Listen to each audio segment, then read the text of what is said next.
Ahí estamos grabando. Bueno, nuevamente buenos días. Ok, bueno, eh, finalmente vamos a empezar entonces a hablar de problemas concretos y en particular, nuevamente nos interesa saber ahora eh, cómo conectar todo el panorama o digamos toda la información que yo le puedo extraer a una estructura basándome en los conceptos previos que nosotros ya habíamos venido hablando, que era esfuerzos, tensiones, deformaciones y desplazamientos. ¿Sí? Y en particular nos vamos a dar cuenta a partir de hoy que nosotros necesitamos tres ingredientes para resolver el problema. El primer ingrediente es lo que vamos a llamar equilibrio o digamos las ecuaciones de equilibrio. El segundo ingrediente es la relación constitutiva, que fue lo que vimos en la clase pasada. Y el tercer ingrediente es la cinemática o las relaciones de deformación a desplazamiento, que lo habíamos también colocado en resumen en la última clase, en la última lámina de presentación. Entonces, ¿qué vamos a empezar a hablar hoy? Hoy vamos a empezar a hablar de elementos, tal como está acá, uniaxiales. Uniaxiales, lo que vamos a estar diciendo es que son dominantes en una dimensión, ¿sí? Son, digamos, tienen una dimensión muchísimo más, o en una dirección, la dimensión de la estructura es mucho más apreciable que en las direcciones perpendiculares.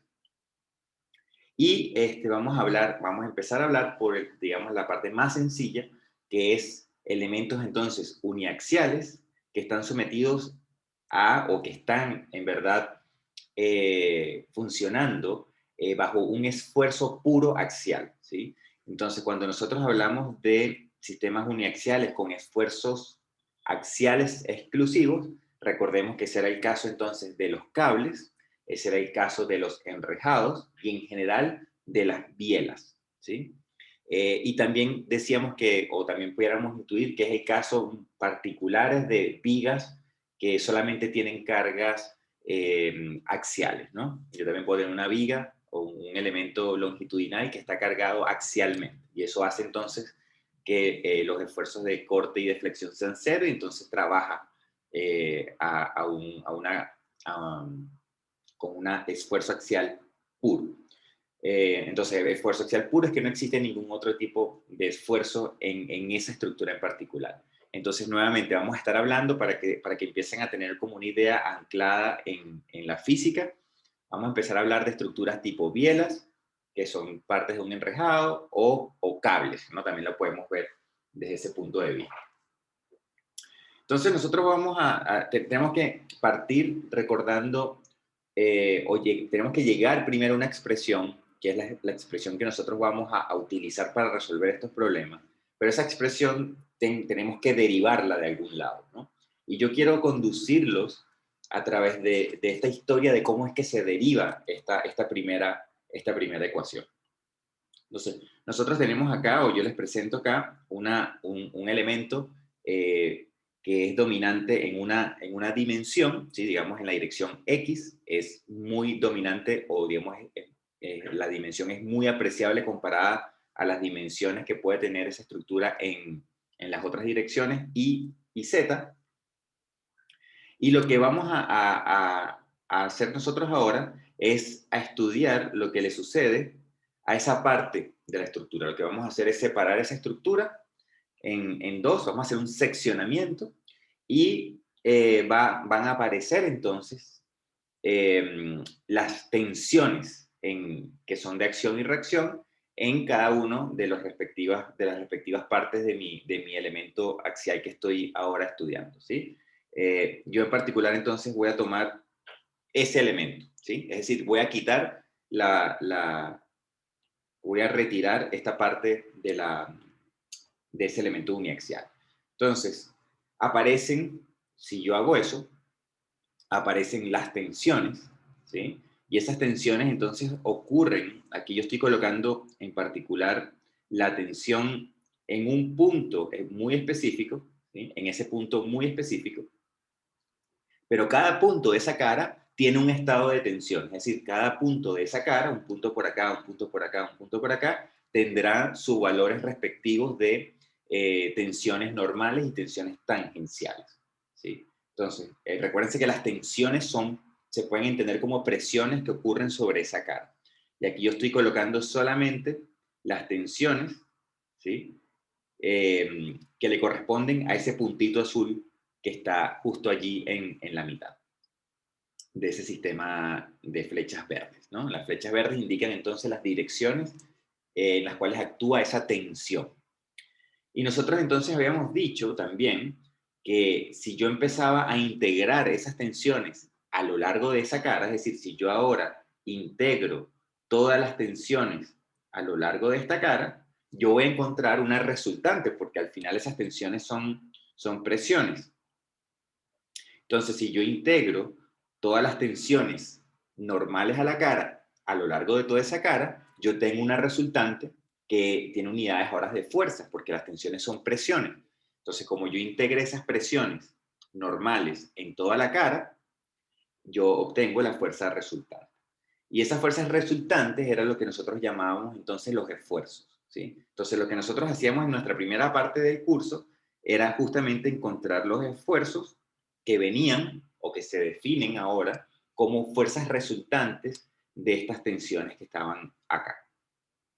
Entonces, en general, cuando yo tengo un cuerpo tridimensional, ¿sí? Como en este caso que estamos presentando, si yo estudio los esfuerzos, yo me voy a dar cuenta, ¿verdad?, de que yo tengo entonces un esfuerzo axial, ¿sí?, el tradicional que venía del principio del curso con los diagramas de esfuerzo, un esfuerzo cortante que actúa en el plano, voy a colocar acá el sistema de referencia, entonces X, y acomodar esto un poco, Z, ¿sí? Entonces yo tengo un esfuerzo cortante que actúa en el plano XY, después yo tengo un esfuerzo cortante que actúa en el plano ZX o XZ, y después yo tengo las respectivas flexiones. Yo tengo entonces una flexión acá que actúa en el plano XY, y después yo tengo una flexión acá que actúa en el plano ZX o XZ.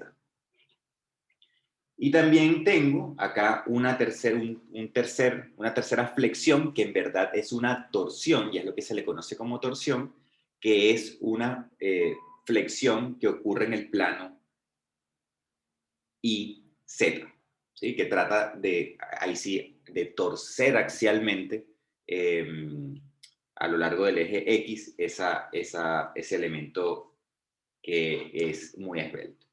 Entonces, estos son los esfuerzos, ¿sí? Estos son los esfuerzos, que son las fuerzas, serían las resultantes de integrar esas tensiones en esas caras.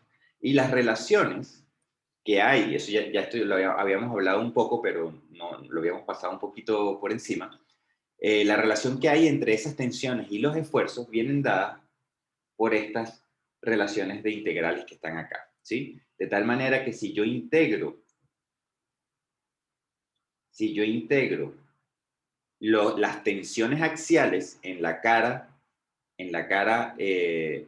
de interés, que es la cara donde yo estoy haciendo mi seccionamiento de mi sistema, que en este caso es una viga allí o una barra, yo entonces obtengo mi esfuerzo axial, ¿no? Y lo mismo pasa entonces con el corte, ¿sí? Yo tengo entonces que si integro todas esas tensiones que llamo XY, si las integro en toda la cara, pues yo obtengo la resultante. Si yo integro entonces esta tensión que va en la dirección Z, yo obtengo entonces la resultante del corte en la dirección Z, y también tengo entonces una expresión para las flexiones, ¿no? De tal manera que yo puedo entonces encontrar cuál es también las resultantes de las respectivas flexiones. A lo mejor para que esto quede un poquito claro, voy a tomar este dibujo que está acá y lo voy a colocar en o lo voy a dibujar acá. Voy a asumir que esto es el plano XY. ¿Sí? Entonces yo lo que estoy diciendo es que vamos a tener aquí unas tensiones con cierta forma, ¿sí? Estas tensiones son las XX, ¿no? Y el valor, la presión o esa tensión puede cambiar respecto a la coordenada Y, ¿sí? Porque evidentemente cada punto de esa cara que tiene una coordenada Y distinta, pues va a tener o pudiera tener un valor de tensión diferente. Ahora, ¿cómo relacionamos nosotros, estoy hablando acá, cómo relacionamos nosotros esa tensión axial en XX con la flexión resultante? Bueno, yo sé que si yo integro mi presión, yo voy a tener una fuerza resultante y esa fuerza resultante va a estar ubicada en un punto específico. Entonces, esa fuerza resultante yo la puedo entonces entender como una fuerza puntual que está ubicada en su respectivo centroide, y yo voy a decir entonces que esta fuerza resultante que está acá, por este brazo que puedo llamar D, es lo que entonces o digamos que sería la coordenada Y, de donde está ubicada esa resultante, es lo que me va a dar a mí el momento que va a estar aplicado, o el momento que va a estar aplicado en la dirección Z, ¿no? Y eso es un momento que va a ser o así o en la otra dirección, ¿no? Dependiendo si el centroide está por encima del eje X o está por debajo del eje X. Entonces, lo importante es entender de dónde vienen estas ecuaciones, ¿sí? Y entender que esas ecuaciones me relacionan a mí los esfuerzos con las tensiones en una cara de eh, un elemento uniaxial, ¿no? Entonces, esa es la lógica que estamos aplicando allí. Es simplemente relacionar presiones con las fuerzas equivalentes. Okay. Entonces, ¿qué sucede ahora? Bueno, a nosotros nos interesa, ¿verdad? Nos interesan problemas en los cuales, como estamos hablando aquí a carga axial pura, ¿sí? Nos interesan problemas que son básicamente bielas, cables, enrejados, ¿sí? O vigas sometidas exclusivamente a carga axial. De tal manera que nosotros sabemos, ¿verdad? Por adelantado, que si este sistema que yo tengo aquí está trabajando a esfuerzo axial puro, pues entonces yo esperaría que estas fuerzas y estas flexiones sean todas ceros, a excepción de mi esfuerzo que es axial, ¿verdad? Entonces, eso es lo primero que nosotros tenemos que reconocer, y es que nosotros estamos hablando entonces que para el caso de bielas, enrejados o vigas cargadas exclusivamente, cables o vigas cargadas exclusivamente de manera axial, nosotros vamos a tener entonces esta condición, ¿sí? Esa condición, donde la carga axial viene por la integral, el esfuerzo axial viene por la integral de la tensión axial, y adicionalmente nosotros tenemos que todos los cortes y todas las flexiones en los demás planos o en todos los planos son cero, ¿sí? Eso es porque estamos trabajando aquí con elementos que funcionan exclusivamente a esfuerzo axial. Entonces, ahora la pregunta que uno se hace es, bueno, ¿cómo logro yo tener un arreglo de tensiones? Es decir, ¿cuál es el arreglo que tiene que haber de mis tensiones, ¿verdad? Y los respectivos taos, ¿sí? Las tensiones que son tangenciales. ¿Cuál es el arreglo que tiene que haber de estas tensiones para garantizar que los esfuerzos sean esos? Entonces, una de las cosas que uno puede demostrar, ¿verdad? Es que las tensiones que son perpendiculares a las caras, o perpendicular a la cara, tienen que ser cero para generar entonces que los cortantes sean cero, ¿sí? Entonces, eso es una primera Eso es una primera, digamos, condición, ¿no? Que es esa que acabo de subrayar allí en amarillo. La otra condición, ¿verdad? Que no es tan obvia en un primer momento, es la siguiente. Y es que cuando yo hago, y voy a volver aquí a colocar el ejemplo de mi coordenada XY, voy ahora a dibujar mi elemento estructural, ¿sí? Aquí estoy haciendo un corte, ¿ah? Aquí, ojo, ¿sí? Esto es un seccionamiento. Entonces, yo lo que estoy diciendo es que cuando dibujo no, cuando estudio mi tensión axial en la dirección X, ¿verdad? Para que estas condiciones de acá abajo se den, las de flexión igual a 0, yo tengo que cumplir estas dos condiciones. Esas dos condiciones, la primera, ¿verdad? Es que el centroide tiene que estar ubicado en la posición XY igual a 0. Eso quiere decir que la fuerza resultante que ocurre de esa tensión tiene que pasar o tiene que estar ubicada sobre la cota Y igual a 0. Y lo mismo en el otro plano que es perpendicular, en el plano ZX, ¿no? Tiene que estar ubicado entonces a esa cota y 0. Si esa fuerza resultante no está alineada con mi sistema de referencia, yo empiezo a tener ahora un momento que va a ejercer esa fuerza resultante respecto a mi sistema de referencia. Entonces yo no puedo decir, en ese caso, que estos momentos se hacen cero, ¿sí? Que esos esfuerzos se hacen cero. Entonces, esto es una condición importante. Y la otra condición es la siguiente. La otra condición es que el perfil de las tensiones tiene que ser simétrico alrededor del eje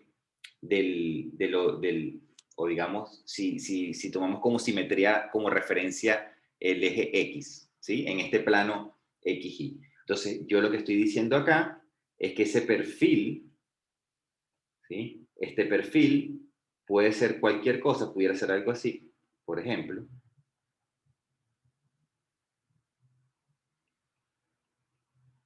¿Sí? Que sigue siendo simétrico, su resultante va a estar centrada o en la cota Y igual a 0, y aparte, este perfil es simétrico sobre o respecto al eje X, ¿no? Tanto en el plano XY como en el plano XZ.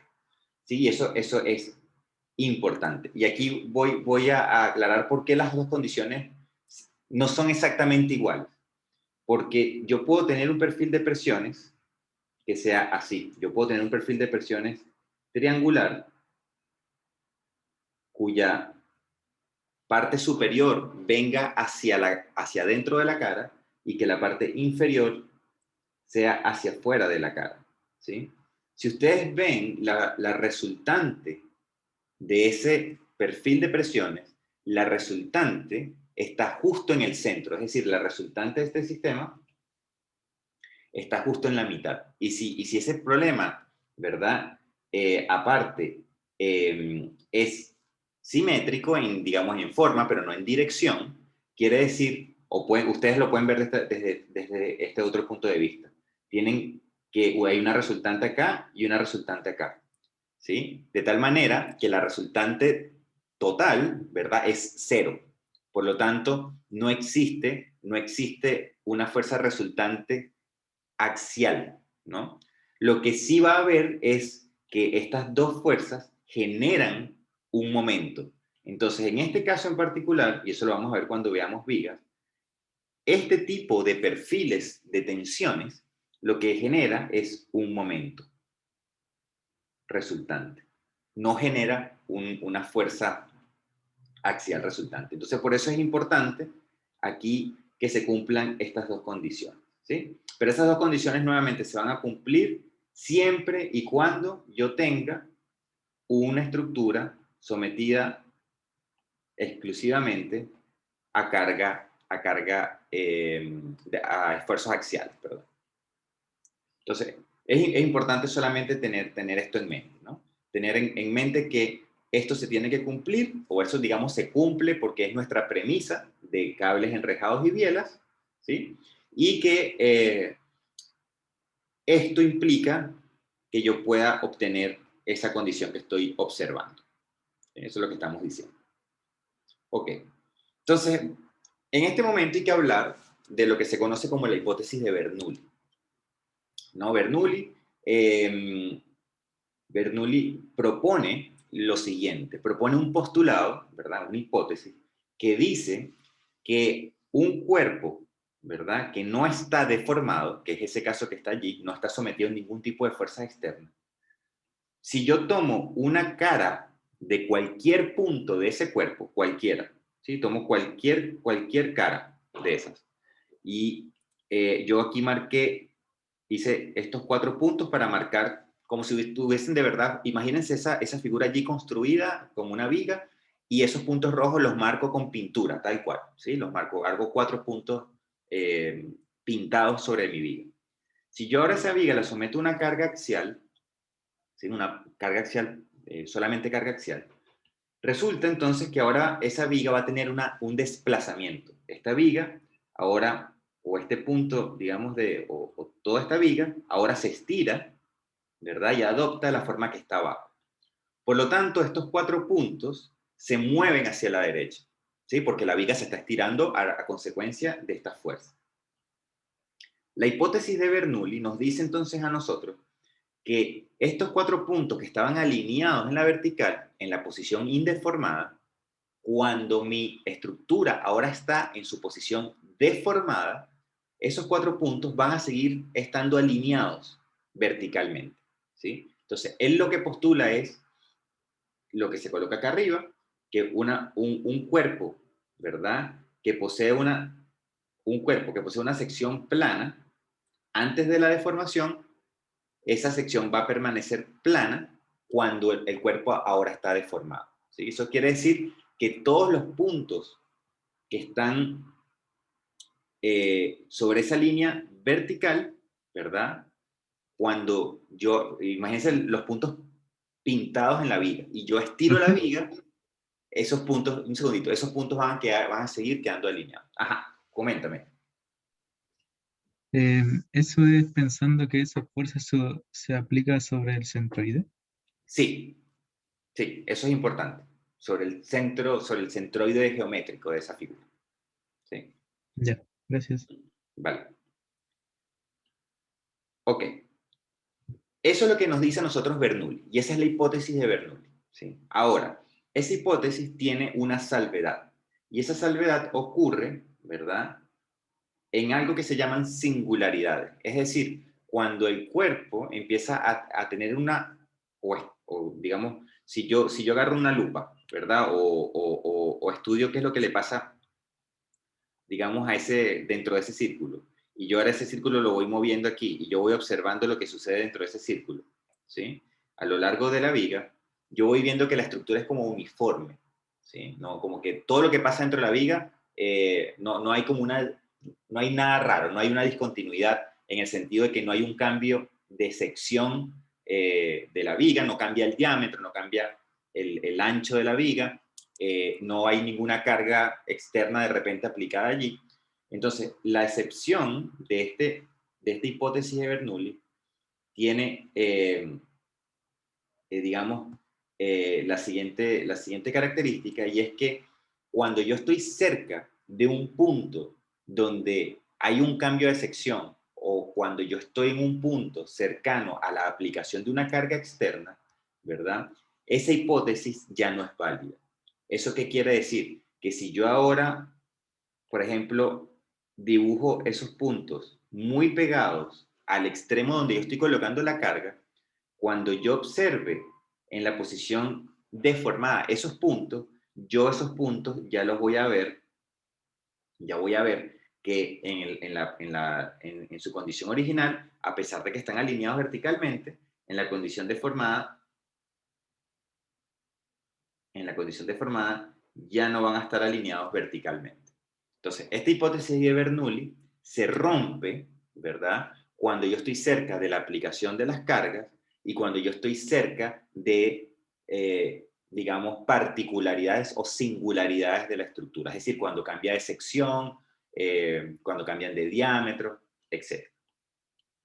Y esa apreciación, ¿verdad?, de la ruptura de esa hipótesis de Bernoulli es lo que se considera como el principio de Saint-Venant, ¿sí? Entonces, el principio de Saint-Venant lo que indica, ¿verdad? Y ahí le coloqué el año para que ustedes tengan también un contexto temporal de cuándo se empezó a evidenciar este tipo de fenómenos o a tratar de explicarlos.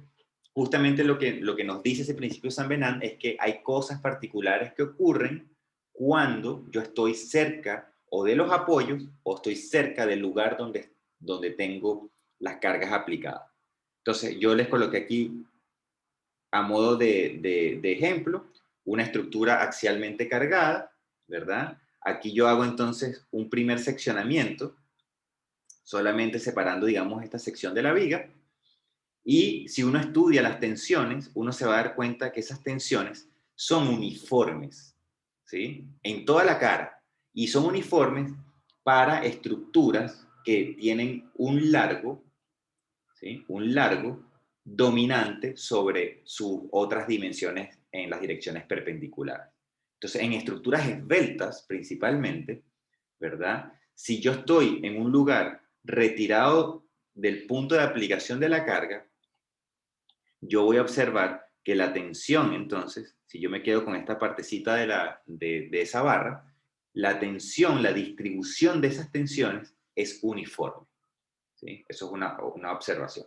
Si yo entonces ahora me quedo con esta parte de acá, es decir, si yo ahora empiezo a hacer un seccionamiento de un lugar que está más cercano a la aplicación de la carga, yo empiezo a ver o empiezo a observar de que la distribución de tensiones allí es parecido a algo uniforme, pero empieza a cambiar.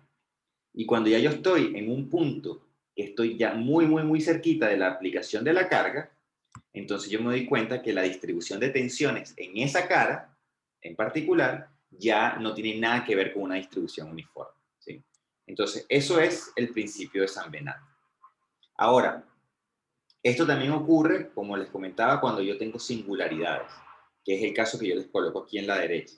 Aquí, cuando yo entonces estudio lo que le sucede a esa barra que tiene un agujero ahora allí, ¿qué le sucede a nivel de tensión? Yo puedo darme cuenta que las tensiones tienen esta forma, ¿verdad?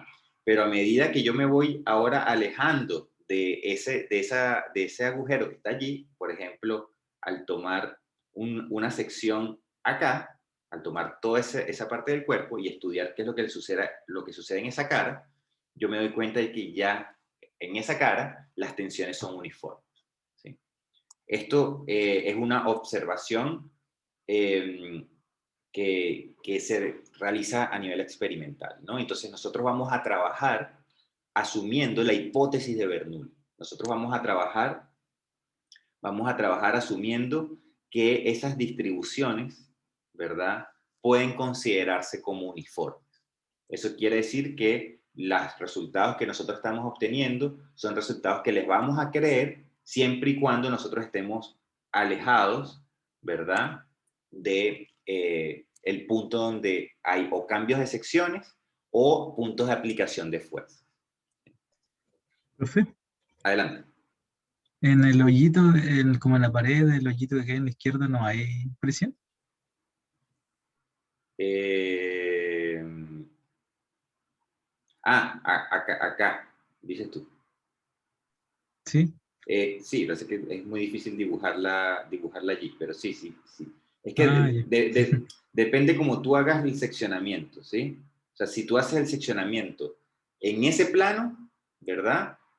Ahí no hay, digamos que el lugar donde estás haciendo el corte, como ahí tienes, está ese agujero, pues ahí no hay material. Entonces ahí no aparece en tu diagrama de cuerpo libre. Entonces sería tal cual así, ¿sí? Ahora, si tú estás haciendo tú puedes hacer un seccionamiento distinto. ¿sí? Tú puedes hacer un seccionamiento que sea algo así, por ejemplo. Y ahí sí aparecería. Pero en este diagrama de cuerpo libre en particular no aparece, ¿sí? No debe aparecer. No debe aparecer porque al tú seccionar esto, ahí en el agujero hay aire. ¿Ves? Ya, muchas gracias. Ok. Ok, entonces vamos a ver qué hacemos con esto que acabamos de hablar. Entonces, de las cosas importantes, que basándonos en la hipótesis de Bernoulli, ¿verdad? Basándonos en la hipótesis de Bernoulli y basándonos en que el sistema estructural es principalmente dominante en una dirección, y de hecho aquí que el largo es mucho mayor que la sección transversal, ¿sí? Nosotros podemos decir que los desplazamientos axiales, ¿sí? Que los desplazamientos axiales, que es el U, es lo que vamos a llamar desplazamiento axial en X, ¿sí? Porque al final, estos puntos de acá arriba, estos puntos rojos, este punto rojo se puede desplazar hacia la derecha, hacia arriba, hacia abajo, o hacia afuera o hacia dentro del plano, ¿sí? Ese punto rojo, que es un punto material que tiene coordenadas X y Z, ese punto rojo, aquí, vamos a llamarlo X y Z, se puede desplazar en X, se puede desplazar en Y y se puede desplazar en Z, ¿sí? Entonces, yo pongo, nuevamente, es como imaginarse un punto pintado en la viga, yo deformo la viga y ahora yo me pregunto cuánto se desplazó en X, cuánto se desplazó en Y, cuánto se desplazó en Z. Y esos son los desplazamientos que uno llama U, V y W. ¿Sí? U, V y W son los desplazamientos en X, en Y y en Z, respectivamente. Y cada punto material no necesariamente tiene que tener el mismo desplazamiento en U, ni en X, ni en Y, ni en Z. Por ejemplo, un punto material que está acá, comparado a un punto material que está acá, que tienen coordenadas X y Z distintas, esos puntos se pueden desplazar magnitudes diferentes. El punto que está a la derecha se puede desplazar a lo mejor más que el punto que está a la izquierda. Y se puede desplazar más en X, más en Y, más en Z. ¿Sí? Entonces, por eso uno llama a los desplazamientos, uno los llama como UVW, y uno dice que esos desplazamientos, ¿verdad? También van a depender en general de las coordenadas del material que yo esté diciendo, que yo esté hablando. ¿Sí? Entonces, lo que estamos, la hipótesis de Bernoulli sobre estructuras principalmente axiales, lo que me dice a mí es que si yo tengo aquí dos puntos, ¿verdad?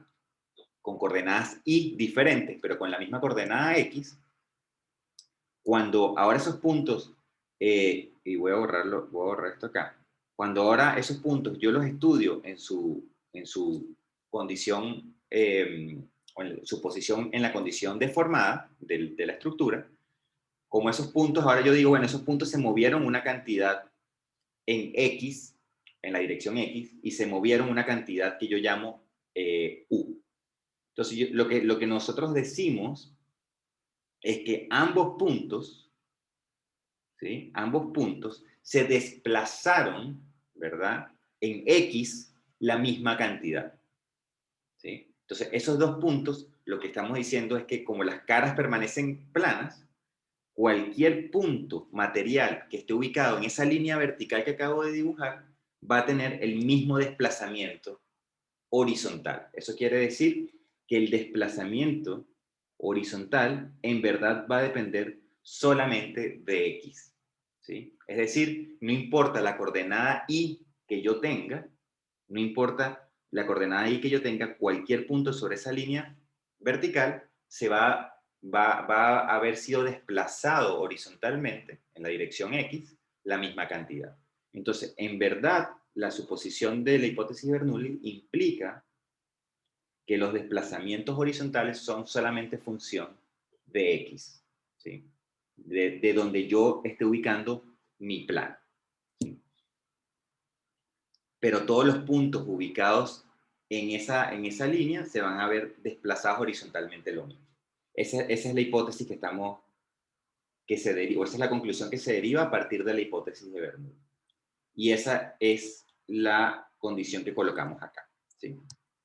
Entonces, después tenemos todos estos esfuerzos, todas estas tensiones que son cero, producto de lo que habíamos hablado al principio, tenemos que todas las tensiones van a ser cero, a excepción de la tensión XX. Y después nosotros tenemos, ¿verdad? Tres ecuaciones que son las ecuaciones que uno necesita obligatoriamente para resolver cualquier problema de elasticidad. Entonces, la primera ecuación que quiero hablar es esta, que viene de lo que veíamos al principio, ¿sí? Viene de esta ecuación que está acá. Es la resultante de integrar las tensiones axiales para encontrar el esfuerzo axial. Esa ecuación es lo que nosotros vamos a llamar la ecuación de equilibrio. Y es esa que está allí, ¿sí? Después nosotros tenemos la relación constitutiva. Esa relación constitutiva, ¿de dónde aparece? Bueno, de la clase pasada. En la última lámina, que teníamos una lámina resumen, pues al nosotros colocar todas estas condiciones de esfuerzo, de tensiones que son cero, entonces nosotros tenemos que todos estos términos se hacen cero, ¿sí? Por lo tanto, a lo que nosotros, si nos interesa estudiar la elongación o el desplazamiento en la dirección axial, pues esa relación constitutiva sale de esa tabla de resumen que nosotros teníamos en la clase pasada de relaciones constitutivas. Y después, lo que tenemos nosotros como última ecuación,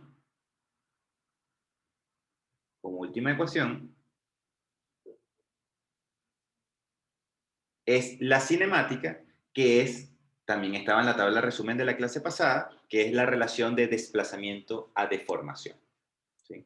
Esa relación de desplazamiento-deformación. Entonces, ¿qué vamos a hacer nosotros con esto? ¿Sí? Tenemos que mezclar esos conceptos. Entonces, veamos cómo mezclamos esos conceptos en este caso que está acá. En este caso que tenemos aquí, nuevamente yo estoy interesado en estudiar una sección, por lo tanto yo voy a hacer una separación y me voy a quedar solamente con esta parte de esa barra. Aparecen entonces allí las tensiones como presión. Esas tensiones, recuérdense que solamente hay tensiones axiales, porque eso es la condición que nosotros estamos imponiendo, porque estamos estudiando problemas que solamente tienen esfuerzo axial. Entonces, esta tensión es solamente axial, y esa tensión entonces actúa sobre una cara, ¿verdad? Que está en el plano ZI, ¿no? Que está en el plano ZI. Ok. Entonces, lo primero es, tomamos la ecuación de equilibrio, ¿sí? Esta es nuestra ecuación de equilibrio. Y lo que tenemos que hacer es integrar esas presiones, esas tensiones, en esa cara. Y aquí entonces, esto lo coloqué para que sepan que ese diferencial de área es un diferencial de de ZI. De ZI. Entonces, esto es lo primero importante, ¿sí? Entonces, esto es la ecuación de equilibrio. La ecuación de equilibrio, esta que tenemos acá arriba. Entonces, ¿qué hacemos con esa ecuación de equilibrio? Bueno, yo conozco mi relación constitutiva. Entonces, mi relación constitutiva, el sigma, lo voy a colocar adentro de mi integral. Entonces, cuando yo hago eso, obtengo esta expresión que está acá abajo, ¿sí? Esto es simplemente sustituir el sigma por la relación constitutiva, que sería la relación que tenemos acá arriba, ¿sí? Entonces, una vez que yo tengo ese sigma, ¿verdad? Ahora la integral me queda en función de la deformación, pero yo también tengo la relación cinemática. Entonces, yo coloco ahora mi relación cinemática en mi definición de deformación. Entonces, ahora esa integral se me transforma en esta integral que está acá abajo, ¿sí? Pero nosotros dijimos, ¿verdad?, que a consecuencia de la hipótesis de Bernoulli, los desplazamientos horizontales son solamente dependientes de X. O sea, en verdad, U depende solamente de X. Por lo tanto, esta derivada, ¿verdad?, depende solamente de X, y mi diferencial de integración va en las direcciones Y y Z. Por lo tanto, ese diferencial que está allí, yo lo puedo sacar de la integral, ¿sí? Este diferencial es independiente de X, de Y y Z. Por lo tanto, yo puedo sacar esto de la integral y también puedo sacar este valor del módulo de elasticidad de la integral, asumiendo que el módulo de elasticidad es igual en cualquier punto, ¿verdad? Que yo tenga en un plano Z, y es decir, que si yo estudio cualquier cara de estas, cualquier cara, yo lo que estoy diciendo es que el módulo de elasticidad es independiente de Z e independiente de Y. Eso es lo que estoy asumiendo allí.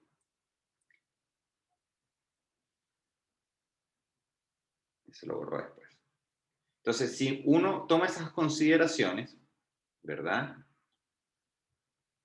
Que es colocar la dependencia de U exclusivamente de X, sacar esto de la integral, que es lo que estoy haciendo allí, y después sacando el E también de la integral, que es lo que estoy haciendo acá, me queda entonces que esa integral, ¿verdad? Solamente va a depender del área.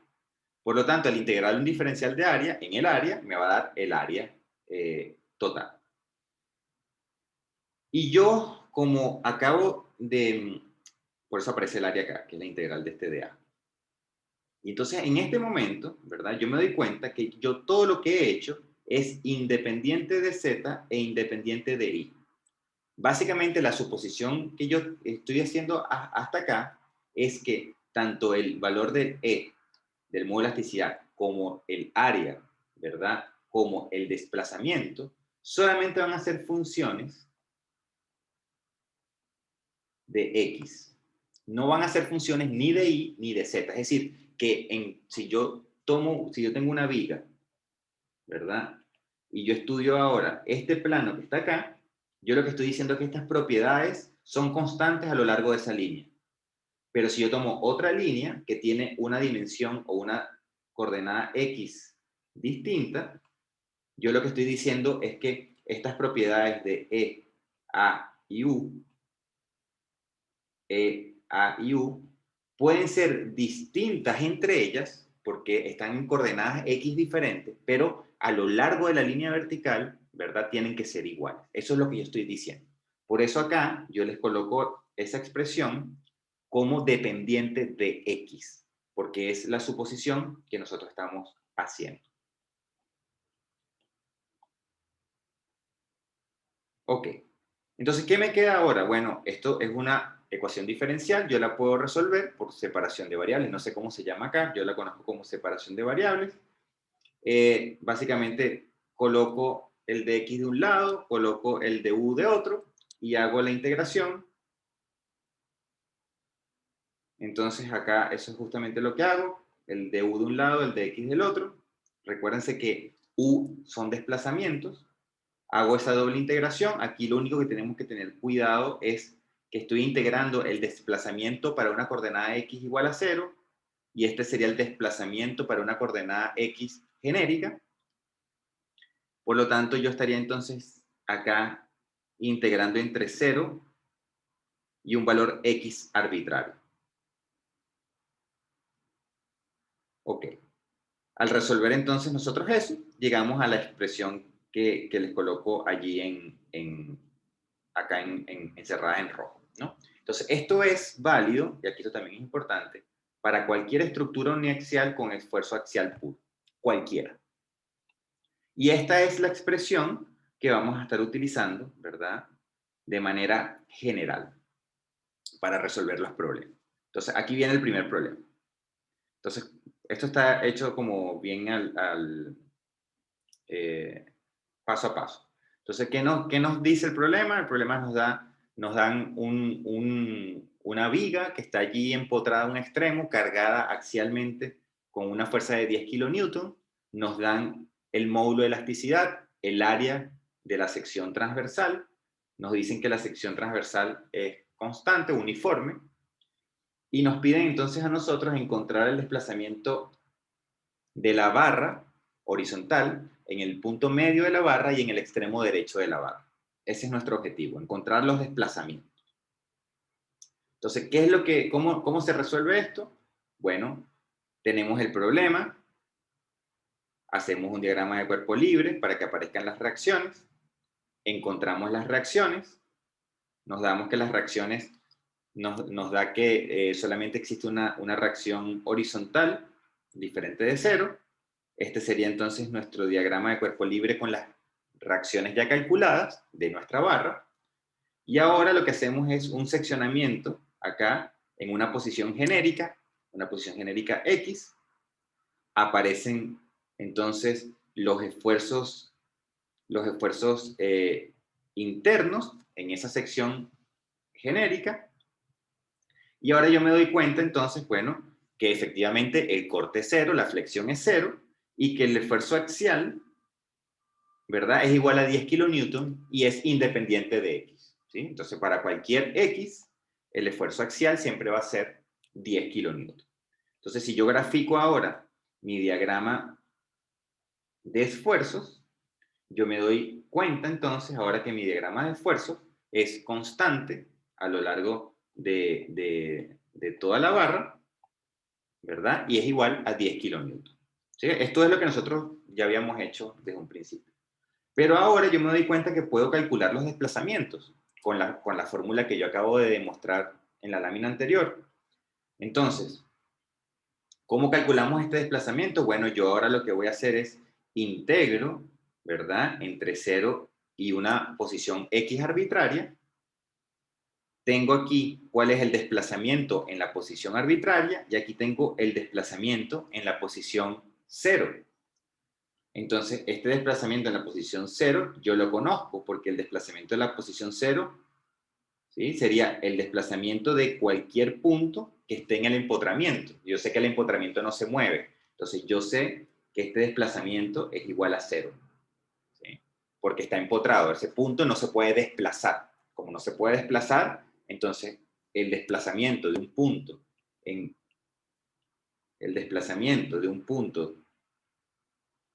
en la coordenada 0, en este caso es 0 porque ese punto corresponde a un empotramiento. Entonces yo ya sé que este punto es 0. Yo sé entonces que el valor del esfuerzo son 10 kilonewtons. Voy a borrar aquí un poquito. Yo sé que el valor del módulo de elasticidad son 200 gigapascales. Y yo sé que el valor del área es 0.01 metros cuadrados. Entonces coloco esos valores en mi integral. Todos son independientes de X. Por lo tanto, aquí me queda el resultado de esa integral me queda como una línea recta. Eso quiere decir entonces que los desplazamientos varían como una línea recta, desde el x0 hasta el x, que es el valor extremo, ¿sí? Aquí hay que ser muy cuidadoso con el tema de las unidades, ¿verdad? Para que las unidades sean consistentes. Y es por esa razón que aquí aparece entonces este 10 a la 3, porque estoy pasando el kilonewton a newton. Aquí abajo aparece este 10 a la 9, porque estoy pasando el gigapascales a pascales, y pascales es newton sobre metro cuadrado. Y aquí esto está en metros cuadrados. Y entonces, el desplazamiento de cualquier punto X de esa barra viene dado por esta relación, que son 5 por 10 a la menos 6 por X. Y eso está en unidades de metros, ¿sí? De metros. Entonces, ¿cómo puedo saber yo el desplazamiento de la mitad de la barra? Bueno, tengo que evaluar esta función, que es una línea recta, en un X igual a 2.5 metros, que es la mitad del largo de la barra, y tengo que evaluar después el X a 5 metros para saber cuál es el desplazamiento del extremo derecho de la barra. Y entonces aquí obtengo yo cuáles son esos desplazamientos, ¿sí? Y así se resuelven, así vamos a resolver todos los problemas, ¿sí? Entonces yo aquí les coloco otro segundo ejemplo, que es un ejemplo un poquito más, a lo mejor, complejo, ¿verdad? Porque vamos a hacer algo que es ligeramente más general. ¿En qué sentido? En que lo que nos vamos, lo que queremos ahora es decir todo del problema. Yo quiero encontrar cuáles son los esfuerzos, yo quiero saber cuáles son las tensiones, yo quiero saber cuáles son las deformaciones y yo quiero saber cuáles son los desplazamientos. Voy a encontrar todo. Entonces, ¿cómo hacemos esto? De la misma manera. Partimos de nuestro sistema, construimos un diagrama de cuerpo libre, ¿verdad? Para sustituir ese empotramiento con las respectivas fuerzas. Encontramos las reacciones, nos damos cuenta de que en este caso solamente tenemos una reacción, vamos a tener una reacción que es horizontal y es igual a P. Y nos vamos a dar cuenta que a pesar de que aquí hay unos cambios de sección, ¿sí? El esfuerzo axial es constante, ¿sí? Porque es lo que nosotros hicimos en un primer momento. Si ustedes hacen un diagrama de cuerpo libre, lo que estamos haciendo es haciendo un diagrama de cuerpo libre de un sistema que está empotrado en un extremo y que está sometido a una carga P, ¿sí? Entonces, ese diagrama de cuerpo libre, en verdad lo que llegamos es a que nuestra barra va a estar sometida a una carga axial pura. Ahora, si esta barra que yo les estoy colocando acá tiene cambios de secciones, yo ahí no lo sé, porque nosotros estamos a nivel de cuerpo, de diagrama de cuerpo libre, estamos asumiendo que esa estructura, a pesar de que tiene dimensiones, la estamos considerando como si fuese una línea unidimensional, sin, o sea, una línea, matemáticamente una línea, ¿no? Sin dimensiones.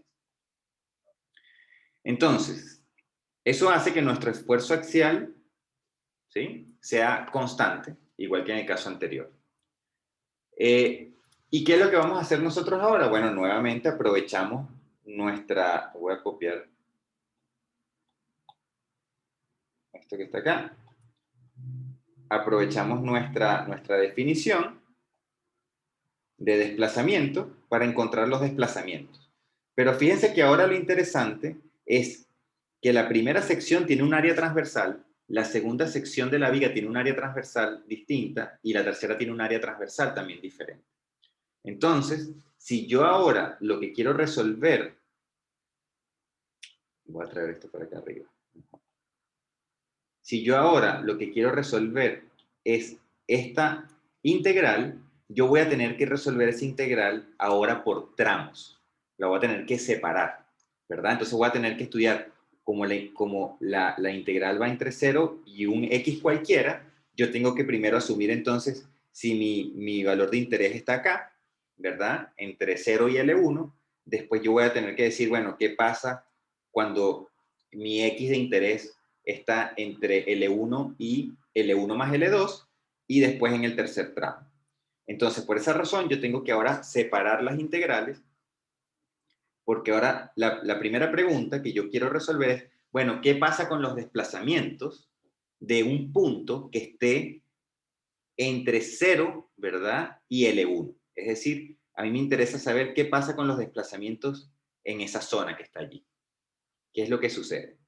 Entonces, en esa zona, yo voy a tener que resolver, y voy a colocar aquí un lugar, digamos una coordenada genérica X. Yo lo que voy a tener entonces es que tengo que aplicar mi ecuación, que me da a mí los desplazamientos, la tengo que integrar entre 0 y L, ¿sí? Y yo sé que para un X igual a 0, ¿sí?, el desplazamiento es 0, ¿sí? Porque está empotrado en X igual a 0, mi viga está allí empotrada. Entonces, de esta manera, yo puedo entonces decir que el desplazamiento es una línea recta que tiene ese valor, ¿sí? P entre A por A1 por X, ¿no? Donde es solamente válido si el X es menor que L1. Si ahora yo estoy interesado en encontrar los desplazamientos de una sección que está por acá, ¿sí?, yo tengo entonces que integrar entre 0 y X, ¿no? Pero entendiendo que ahora X es esta distancia. Pero como el problema es, digamos, ahí lo borré. Como el problema tiene un cambio de sección, entonces yo tengo que tener una primera integral que va entre 0 y L1, ¿sí? Que es válida para esta primera zona, y después tengo un segundo tramo de la integral que va a ser válido entre justamente este valor y la sección arbitraria que yo estoy tomando como X. Y esto es válido solamente para un X que está entre L1, ¿verdad?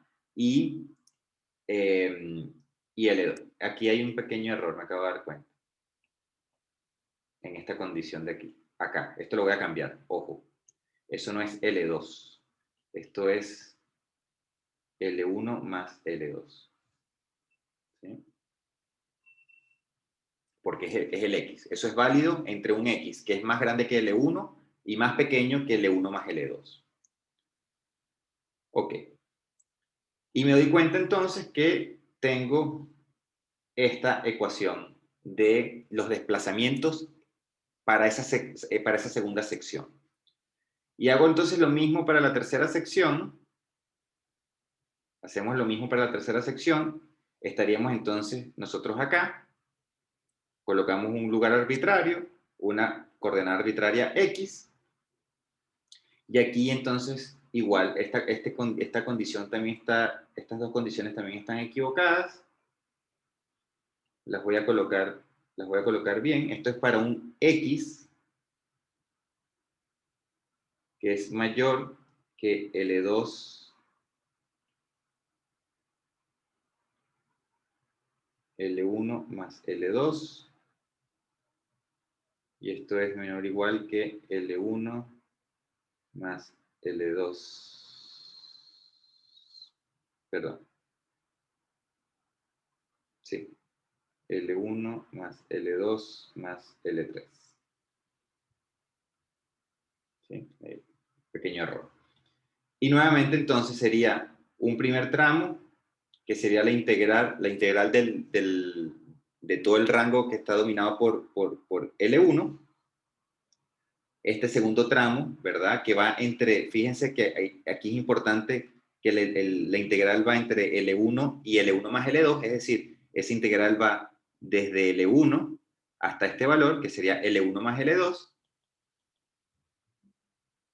Y después tenemos el último tramo, que sería la integral entre L1 más L2, que sería este valor que está acá, y nuestra coordenada genérica X definida arbitrariamente en cualquier punto de esa última sección. Y de esta forma yo puedo entonces, ¿verdad? Calcular cuánto valen los desplazamientos, porque los acabo de encontrar, que serían estas ecuaciones que están acá. ¿Sí? Esta y esta. ¿Sí? De tal forma que esas tres ecuaciones me dicen a mí los desplazamientos de mi barra, de cualquier punto X de la barra, y por eso lo coloqué aquí, de cualquier punto X de la barra, dependiendo de si yo estoy en el primer tramo, si yo estoy en el segundo tramo, en el tercer tramo. Estos condicionales también están mal, aquí en rojo. ¿Sí? Ojo, esto es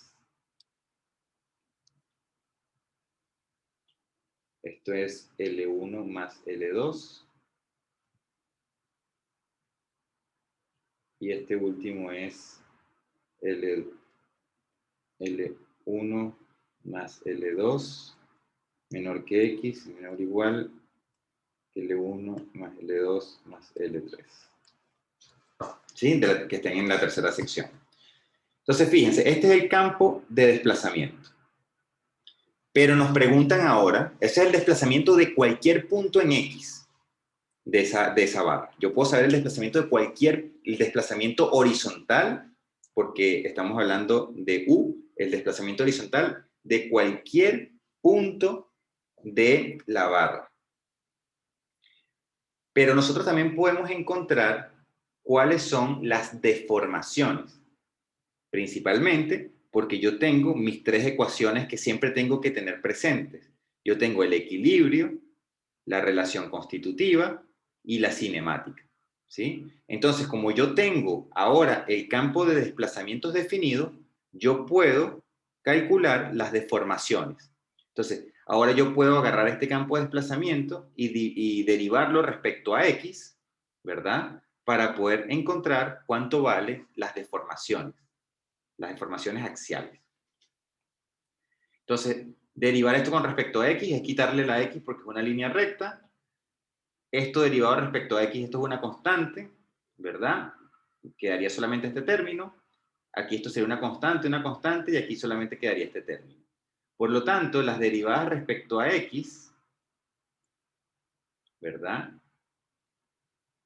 Quedan de la siguiente forma. Aplicando mi relación cinemática, yo tengo entonces ahora el campo de deformaciones. Yo sé cuál es la deformación para cualquier punto de esa barra.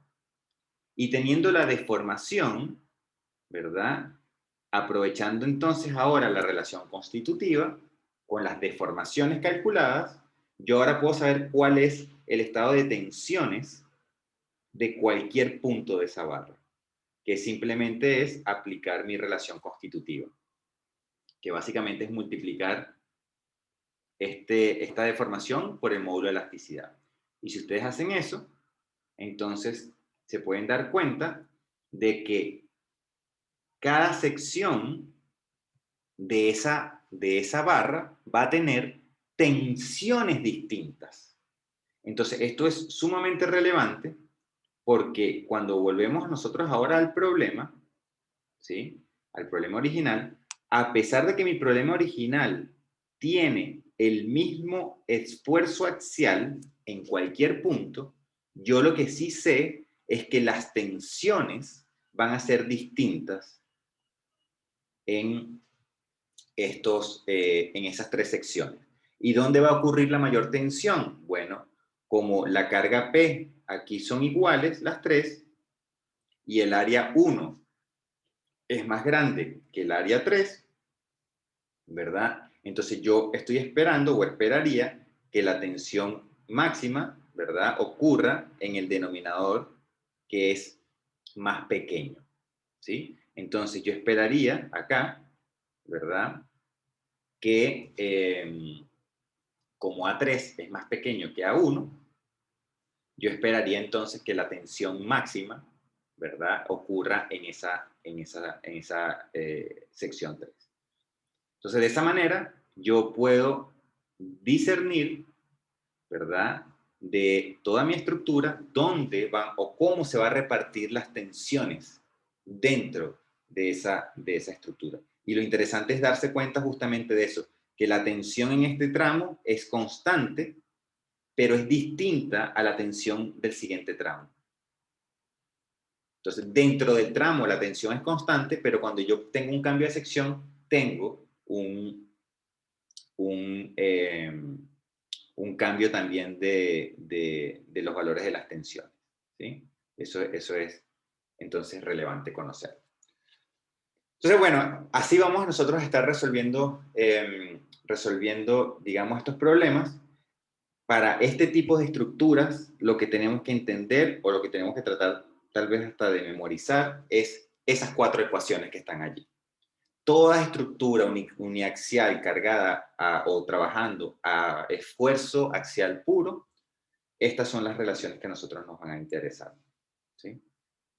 Estas son las relaciones que nos van a interesar y que nos van a permitir calcular absolutamente todo de la estructura. Entonces, esto es uno de los ejemplos.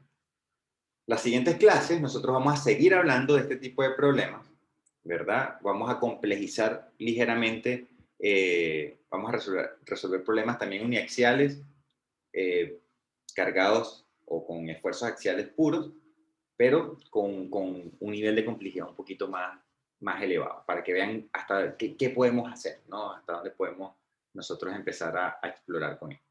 Entonces, lo dejamos hasta acá el día de hoy. Voy a dejar de grabar por si hay alguna pregunta.